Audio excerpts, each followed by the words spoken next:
स्वागत है SN Sharma classes में। आइए देखते हैं नेक्स्ट इंपॉर्टेंट क्वेश्चन।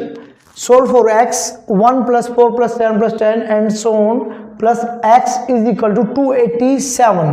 तो बेटा x की वैल्यू फाइंड करनी है। ऐसे क्वेश्चन आएंगे एग्जाम में तो कैसे सोल्व करेंगे ध्यान से देखिए। यहाँ पर बेटा a अगर देखेंगे फर्स्ट टर्म वो क्या है 1 है और d कॉमन डिफरेंस है a2 - a1 4 - 1 = 3। और अगर देखेंगे इसकी लास्ट टर्म जो है वो कितनी है x है। इट मीन्स जो an है वो क्या है बेटा वो x है। an is x। This is equation number first. ध्यान से देखिए बेटा। और इन सभी टर्म्स का जो सम है वो कितना है 287। इट मीन्स Sn जो है वो कितना बेटा 287 है यहाँ पर Sn की वैल्यू।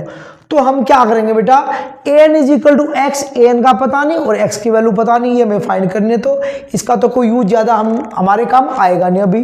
तो क्या काम आएगा जो गिवन है। गिवन क्या बेटा Sn। तो Sn का फॉर्मूला लगाइए बेटा।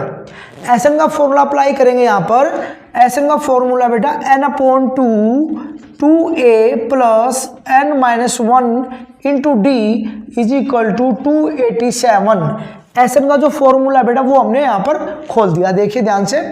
अब यहाँ ध्यान से देखिए बेटा, अगर हम सोल्व करना है कि किसकी वैल्यू निकालनी में, हमें वैल्यू निकालनी है यहाँ से n की। तो हम क्या करेंगे, हमारे पास a और d है वो यहाँ पर पुट कर देंगे। n/2 2a की वैल्यू बेटा 1 है प्लस n-1 और d हमारा कितना बेटा यहाँ 3 है। d को हमेशा आप ब्रैकेट में रखेंगे, ध्यान रखिए, ठीक है। तो n/2 2 1 जा 2 प्लस 3 की मल्टीप्लाई ऐसे करें 3n 3 1 जा 3 प्लस माइनस = 287। इसको सोल्व करेंगे बेटा तो देखिए क्या आएगा n/2 3n as it is 2 - 3 ये -1 = 287। अब बेटा यहाँ 2 जो है उसको क्रॉस मल्टीप्लाई में भेज देंगे और n के अंदर क्या कर देंगे मल्टीप्लाई कर देंगे। तो n की मल्टीप्लाई करेंगे 3 से तो कितना आएगा बेटा 3n² माइनस n की 1 से करेंगे n 287 की मल्टीप्लाई करेंगे बेटा किससे 2 से 2 7 जा 14 2 8 जा 16 और कितना बेटा 17 2 2 जा 4 और 5 और इसको थोड़ा अरेंज करेंगे तो बेटा आ जाएगा 574 इधर आके माइनस का = 0। अब क्या करेंगे बेटा फैक्टर करेंगे, क्वाड्रेटिक इक्वेशन बन गई, फैक्टर करेंगे। तो सबसे पहले आप देखिए जो 3 और 574 है इन दोनों की मल्टीप्लाई करेंगे 3 4 जा 12 3 7 जा 21 22 3 15 ये आ गया बेटा 1722। अब इसके फैक्टर करेंगे बेटा तो आपको पता चलेगा कि कौन कौन से इसमें पेयर बनेंगे 2 8 जा 2 6 जा 2 1 जा। अब ये 2 से तो नहीं जाएगा तो किससे करेंगे बेटा 3 से करें 3 2 जा 6 3 8 जा 3 7 जा। अब 7 से करें 7 4 जा। अब 41 तो 41 के टेबल में ही आता है बेटा और किसी के भी नहीं आता। तो देखिए फैक्टर क्या बने 2 3 जा 6 6 7 जा 42 और 41 इसके पेयर बनते बेटा। तो कैसे लिखेंगे 3n² - 42n + 41n - 574 = 0। इन दोनों में से बेटा कॉमन निकालेंगे। तो इन दोनों में से कॉमन निकालेंगे तो क्या कॉमन निकला बेटा यहाँ से 3n तो क्या बचा n - 14। अब यहाँ से क्या कॉमन निकलेगा बेटा ध्यान से देखिए। उसके लिए आप इस ब्रैकेट की हेल्प ले सकते हैं। इस ब्रैकेट में बचा n - 14। तो यहाँ से क्या कॉमन निकाले कि यहाँ पर जो ब्रैकेट आएगी उसमें भी सेम नंबर और सेम साइन सब सेम बचे बेटा। तो इसका मतलब यहाँ से 41 हटेगा तो यहाँ पर n बचेगा जैसे यहाँ पर बचा है। तो 41 कॉमन निकलेगा बेटा तो यहाँ बचेगा n - 14 = 0। दोनों ब्रैकेट में सेम नंबर सेम साइन हमारे आने जरूरी है, आप सबको बताइए। दोनों में से कॉमन निकालिए n - 14 को और ये कितना बेटा 3n + 41 = 0। सेपरेटली 0 से इक्वेट कराएंगे तो यहाँ से n की हमें दो वैल्यू मिलेंगी बेटा, n इज इक्वल टू 14 और n इज इक्वल टू -41/3। इसको रिजेक्टेड लिखेंगे बेटा, क्योंकि n की वैल्यू कभी भी माइनस में या फ्रैक्शन में नहीं आती है। तो n हमारा कितना हो बेटा 14।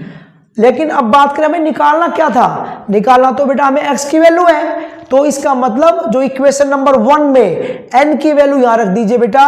तो therefore from equation 1 x is equal to बेटा an है और n की वैल्यू यहां रखेंगे तो a14। इसका मतलब ये हुआ बेटा x जो है वो कौन सी टर्म है, वो 14th टर्म है, 14वीं टर्म है। तो उसकी वैल्यू क्या है बेटा, तो a14 को हम क्या लिख सकते हैं बेटा, तो x is equal to a14 को लिख सकते हैं a प्लस 13d और इसकी वैल्यू आप पुट कर दीजिए बेटा।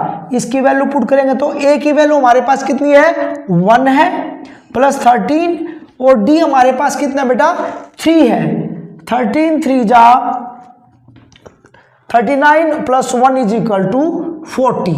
तो हमारी जो n x की वैल्यू हो बेटा कितनी है 40 है हमें x की value. Important question is which term of AP 3, 15, 27, 39 shown will be 120 more than 21st term. इस AP की कौन सी टर्म 21वीं टर्म से 120 अधिक होगी, ये हमें सोल्व करना बेटा। कैसे करेंगे ध्यान से देखिए। सबसे पहले आप क्या लिखेंगे a, फर्स्ट टर्म क्या बेटा यहाँ पर 3 है, common difference d is equal to a2 minus a1, 15 minus 3 is equal to 12। तो बेटा ऐसे क्वेश्चन में हम सबसे पहले क्या लिखेंगे कि let nth term will be 120 more than 21st term, कि माना nवीं टर्म जो है वो 21वीं टर्म से 120 ज्यादा है। तो देयरफॉर देखिए बेटा nवीं टर्म ये 21वीं टर्म ये ज्यादा है, इससे ज्यादा बेटा कितनी ज्यादा है ये 120 ज्यादा है। और मैं चाहता हूं कि दोनों क्या हो जाए इक्वल। इसका मतलब ये इक्वल तब आएगी बेटा जब इसमें 120 क्या करेंगे प्लस करेंगे, क्योंकि 120 कम है ये और ये 120 अधिक है। तो कम वाली में 120 क्या करेंगे बेटा आप प्लस कर देंगे। an का फॉर्मूला आप खोलिए a plus n minus 1 into D. a21 को लिख सकते हैं a प्लस 20d प्लस 120। बेटा इसको थोड़ा सोल्व करेंगे तो a d की मल्टीप्लाई करेंगे n से nd, d की 1 से करेंगे माइनस d, a को इधर लिया है बेटा माइनस a, माइनस 20d को भी इधर लिया ये और 120 यहाँ पर रहेगा। a से कैंसिल हो जाएगा बेटा, nd as it is, d यहाँ पर आया बेटा 20 टाइम आया है, माइनस 20d और माइनस 1d, तो minus 21d is equal to 120।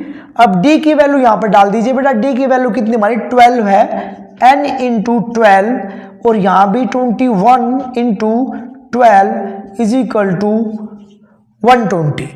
21 की मल्टीप्लाई अगर हम किससे करेंगे बेटा 12 से करेंगे और फिर उसको हम उधर भेज देंगे तो कैसे आएगा देखिए। अगर आप 21 की मल्टीप्लाई 12 से करेंगे 2 1 जा 2 4 जा 2 1 जा 2 2 जा, तो बेटा कितना आया 252। तो हमें मिला 252। 252 को हम उधर भेजेंगे तो उधर जाके वो प्लस की वैल्यू हो जाएगी। इधर हमारे पास है 12n 120 plus 252। 12n is equal two plus करिए बेटा 2 7 और ये बेटा कितना 3 है। n की वैल्यू निकालेंगे 372 अपॉन 12, 12 1 जा 12 3 जा 36 और 12 1 जा n is equal to 31। Therefore 31st term is 120 more than 21st term। तो बेटा इसको ऐसे सोल्व करना है। आज की क्लास में कुछ इंपॉर्टेंट क्वेश्चन में डिस्कस किए। आज के लिए इतना ही काफी है, मिलते हैं नेक्स्ट क्लास में। All the best.